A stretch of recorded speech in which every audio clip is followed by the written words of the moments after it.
ಪ್ರಿಯರೇ, ದೇವರು ಒಳ್ಳೆಯವರು, ಒಳ್ಳೆಯದನ್ನೇ ಮಾಡುವವರಾಗಿದ್ದಾರೆ. ರೋಮ ಪತ್ರಿಕೆಯಲ್ಲಿ ನಾವು ನೋಡುವುದಾದರೆ 12ನೇ ಅಧ್ಯಾಯ 2 ನೀವು ಗಮನಿಸಿ. ಇಲ್ಲಿ ಹೇಳ್ತಾರೆ, ಇಹಲೋಕವನ್ನು ಅನುಸರಿಸದೆ ಉತ್ತಮವಾದದ್ದು, ಮೆಚ್ಚುಗೆಯಾದದ್ದು, ಪರಿಪೂರ್ಣವಾದದ್ದು ಆಗಿರುವ ದೇವರ ಚಿತ್ತವೇನೆಂದು ನೀವು ವಿವೇಚಿಸಿ ತಿಳಿದುಕೊಳ್ಳುವಂತೆಯೇ ನೂತನ ಮನಸ್ಸನ್ನು ಹೊಂದಿಕೊಂಡು ರೂಪಾಂತರಗೊಂಡವರಾಗಿರಿ. ಇಲ್ಲಿ ನಾವು ನೋಡ್ತೇವೆ, ದೇವರ ವಾಕ್ಯ ಭಾಳ ಸಂಪೂರ್ಣವಾಗಿ ಏನಪ್ಪ ಹೇಳ್ತದೆ ಅಂತಂದರೆ, ನಿನ್ನ ಮನಸ್ಸಿನಲ್ಲಿರ್ತಕ್ಕಂಥ ಅನೇಕ ಹೊಲಸು ಆಲೋಚನೆಗಳಿಂದ, ಆ ಹೊಲಸು ಆಲೋಚನೆಗಳಿಂದ, ಸಮಸ್ಯೆಗಳಿಂದ ನೀನು ಹೊರಗಡೆ ಬಾ. ನಿನ್ನ ಮನಸ್ಸನ್ನು ಮಲಿನ ಮಾಡಿಕೊಳ್ಳಬೇಡ.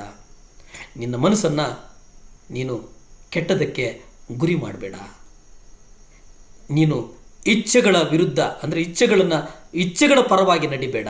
ನಿನಗೇನು ಇಚ್ಛೆಗಳಿದೆಯೋ, ನಿನ್ನ ಮನಸ್ಸು ಏನು ಹೇಳ್ತದೋ, ಮನಸ್ಸು ಹೇಳಿದ ತಕ್ಷಣ ನೀನು ನಡಿಬೇಡ ಎಂಬುದಾಗಿ ನಾವು ನೋಡುತ್ತೇವೆ.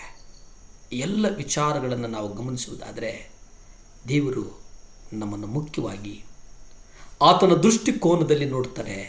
ನಾವು ಆ ಕ್ಷಣದಲ್ಲಿ ನಡೆಯುವಂಥ ಬದಲಾವಣೆಗಳೇನಿದೆ, ಆ ಕ್ಷಣದಲ್ಲಿ ಆಗುವಂಥ ಬದಲಾವಣೆಗಳ ಕಡೆ ನಾವು ಗಮನ ಹರಿಸಬೇಕಾಗಿದೆ. ನಾವು ಹಣವನ್ನು ದೇವರು ನೋಡುವಂತೆ ನೋಡಲು ಆರಂಭಿಸಿದ್ದೇವಾ ಅನ್ನುವಂಥದ್ದನ್ನು ನಾವು ಇಲ್ಲಿ ಗಮನಿಸಬೇಕಾಗಿದೆ. ನಾವು ಮೊದಲನೆಯದಾಗಿ ಈ ಸುವಾರ್ತೆ ವಿಚಾರಕ್ಕೆ ಬಂದರೆ, ದೇವರಿಗೆ ನಾವು ವಿಧೇಯರಾಗಬೇಕು. ಹಿರಿಯರಿಗೆ ವಿಧೇಯರಾಗಬೇಕು, ತಂದೆ ತಾಯಿಗೆ ವಿಧೇಯರಾಗಬೇಕು. ಬಂಧು ಬಳಗ ಏನಾದರೂ ಹೇಳಿದರೆ ಆ ಮಾತನ್ನು ಹಿರಿಯರಿಗೆ ವಿಧೇಯರಾಗಬೇಕು. ವಿಧೇಯತೆ ಅಂತಂದರೆ, ನಮ್ಮ ಎದುರುಗಡೆ ಇರುವಂಥವ್ರು ಯಾರಾದರೂ ಮಾತನಾಡಿದರೆ ಆ ಮಾತನ್ನು ನಾವು ಗ್ರಹಿಸಬೇಕು. ಆ ಮಾತನ್ನು ನಾವು ಗ್ರಹಿಸಿದಾಗ ನಮಗೆ ಆ ಮಾತಿನಲ್ಲಿ ಕೆಲವು ಆಲೋಚನೆಗಳು ಹೊರಡುತ್ತವೆ. ಒಂದು ವೇಳೆ ಅದು ತಪ್ಪು ಎಂದನಿಸಿದರೆ ನೀವು ತಪ್ಪು ಎಂಬುದಾಗಿ ಹೇಳೋದು ಬೇಡ.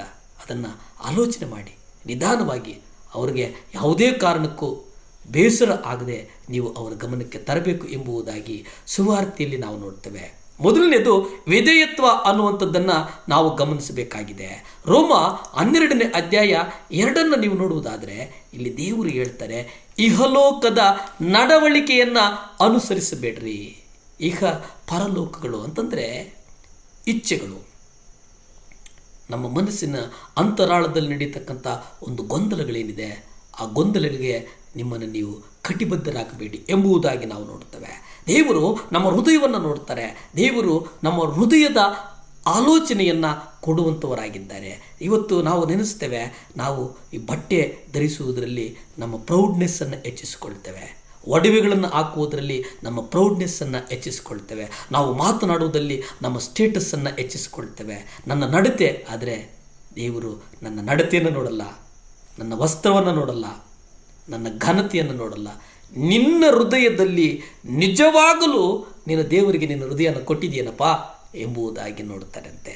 ಅಷ್ಟೇ. ಯಾಕಂತಂದರೆ ಇವತ್ತು ನಾವು ವಸ್ತ್ರದಿಂದನೋ, ಆಡಂಬರದಿಂದನೋ, ಒಡವೆಯಿಂದನೋ ಇವುಗಳಲ್ಲಿ ನಾವು ಮನುಷ್ಯರಿಗೆ ಗೌರವವನ್ನು ಕೊಡ್ತಾ ಇದ್ದೇವೆ.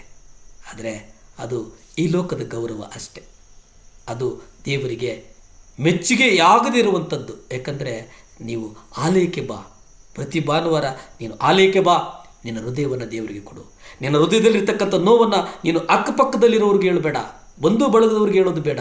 ಆದರೆ ನೀನು ಮೊಣಕಾಲಾಕಿ ದೇವರಿಗೆ ಹೇಳು, ದೇವರೇ ನಾನು ಇಂಥ ಸಮಸ್ಯೆಯಲ್ಲಿದ್ದೇನೆ ಸ್ವಾಮಿ, ನನಗೆ ಬಿಡುಗಡೆ ಕೊಡು. ನಿಮ್ಮಿಂದ ಬಿಡುಗಡೆ ಕೊಡುವುದಕ್ಕೆ ಸಾಧ್ಯ, ನಿಮ್ಮಿಂದ ಎಲ್ಲ ಕಾರ್ಯವೂ ಸಾಧ್ಯ, ನಿಮ್ಮಿಂದ ಅಸಾಧ್ಯವಾದದ್ದು ಯಾವುದೂ ಇಲ್ಲ ಸ್ವಾಮಿ. ಯಾಕಂತಂದರೆ ನೀವು ಸಜೀವವಾಗಿರುವಂಥವರು ಎಂಬುದಾಗಿ ನೀವು ಬೇಡಿದ್ದೇ ಆದರೆ ನಿಮ್ಮ ಹೃದಯದಲ್ಲಿ ಏನೇನು ಆಸೆಗಳಿದೆಯೋ ಅದನ್ನು ದೇವರು ನೆರವೇರಿಸ್ತಾರೆ.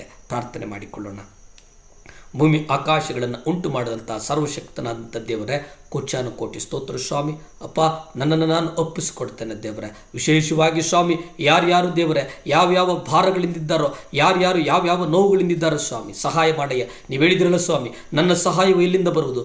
ನನ್ನ ಸಹಾಯವು ಭೂಮಿ ಆಕಾಶಗಳನ್ನು ಉಂಟು ಮಾಡಿದಂಥ ಯೆಹೋವನಿಂದಲೇ ನನ್ನ ಸಹಾಯವು ಬರುವುದಂತ ಹೇಳಿದಂಥ ದೇವರೇ, ಯಾರ್ಯಾರು ಸಾಲದ ಬಾಧೆಗಳಿಂದಿದ್ದಾರಪ್ಪ ಯೇಸುವೆ, ನಿಮ್ಮ ರಕ್ತದಿಂದ ಸಾಲಗಳು ತೀರಿಸೋದಕ್ಕೆ ಬಾಗಿಲುಗಳು ತೆರೆಯಲ್ಪಡಲಿ ಸ್ವಾಮಿ. ಕಟ್ಟಿರುವಂಥ ಬಾಗಿಲು ಯೇಸುವಿನ ನಾಮದಲ್ಲಿ ಈಗಿಂದೀಗಲೇ ತೆರೆಯಲ್ಪಡಲಿ ಸ್ವಾಮಿ. ನೂತನವಾದಂಥ ಅವಕಾಶಗಳು ಕೊಡು ಸ್ವಾಮಿ. ಬಲ ಕೊಡಪ್ಪ, ಸುಖ ಕೊಡಪ್ಪ. ನಜರೇತಿನ ಯೇಸು ಕ್ರಿಸ್ತನ ಅಧಿಕಾರದ ನಾಮದಲ್ಲಿ ಬೇಡಿ ಬಂದು ಪ್ರಾರ್ಥನೆ ಮಾಡಿ ಆಶೀರ್ವಾದಗಳನ್ನು ಹೊಂದ್ಕೊಳ್ತಾ ಇದ್ದೀವಿ ಪರಮ ತಂದೆಯೇ. ಆಮೇನ್, ಆಮೇನ್. ಹಲ್ಲೆಲೂಯಾ.